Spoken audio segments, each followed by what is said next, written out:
Shalom everyone, Parashat Tezave. We spoke about it last week. We're going to start now to dive into the details, into the mundane, regular life details of what happens in the tabernacle and living in the desert. It's not going to be high mountains. It's not going to be big miracles. We're going to talk about the regular life and the work in the tabernacle, life itself.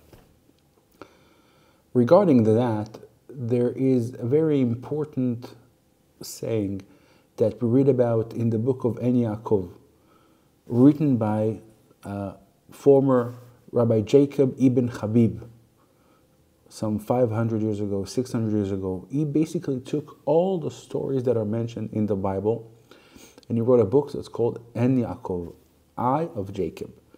And there in the beginning, there's a very famous saying, a quote, a conversation between three major rabbis that talk about what is the most inclusive verse. What is the verse that really summarizes the narrative, the story of the Bible? What is the most important, if you wish, verse of them all? Take a second and think, what would you say? What is that verse that really summarizes everything? So of course there are a couple of opinions. Ben Zoma, he found that the more inclusive verse is the Shema, Shema Israel. Shema, hear, O Israel, God is one.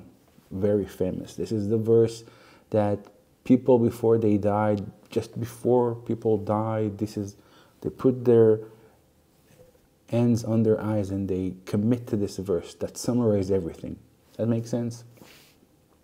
Ben Nanas says, love your neighbor as yourself.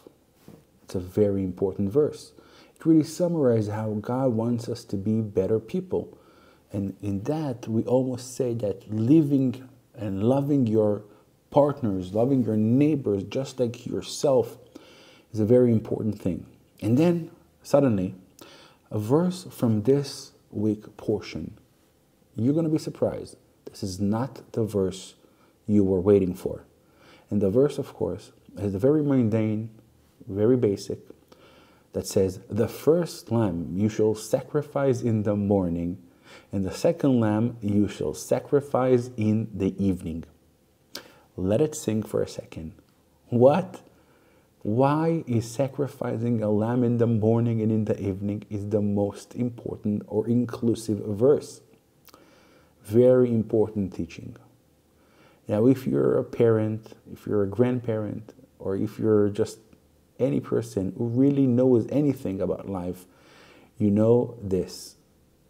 Consistency is the most important effort of all. If there's one thing we should give to our children, to ourselves, is the ability to start and do something day after day after day. In his famous book, Malcolm Gladwell talks about the 10,000 hours rule. And he talks about that all people, if only they're going to practice something for 10,000 hours, they would be better than 70% of the society. And that's the notion of this verse. Affirming God in its totality doesn't mean that you can do something just as a wake up in the morning and feeling that I want to do good today. It's about the understanding you need to have work day in, day out, in the morning, in the afternoon. Affirmative, consistency, for the long run, regularly. This is where great things grow. This is how big people are being developed. So the verse in this week portion says something strong that maybe teaches a lot of the things. We all live in a world that we love the feelings and we love the connections. And, you know, just like somebody loves his wife and just has this feeling and he brings her flower.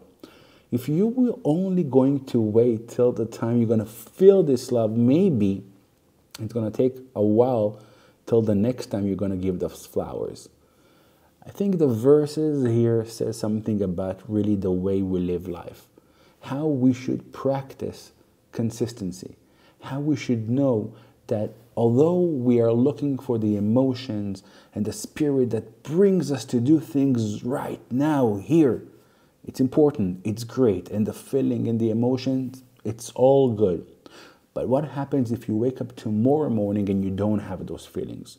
What happens if you wake up tomorrow and you just don't feel like it? The consistency of the rituals of Judaism are exactly the fact that you need to wake up the next morning and start again. Even if you don't want to, the obligation and the need and the urge of building this constant building and structure day after day after day is really what makes greatness. A covenant between God and his people, just like marriage, is something that doesn't work only on experiences and spirit and the here and now. You need to be showing up every day. You're going to be doing this after many, many years. You will feel that something grew up, not because of a one-time thing, not because a random act. Day in, day out, work hard, show up. And then the big insights and the big love that you want to develop is going to grow in your heart. We learn this from the mundane sacrifice, morning and the afternoon, one lamb. But every day, that's everything you need to build greatness. Shabbat Shalom.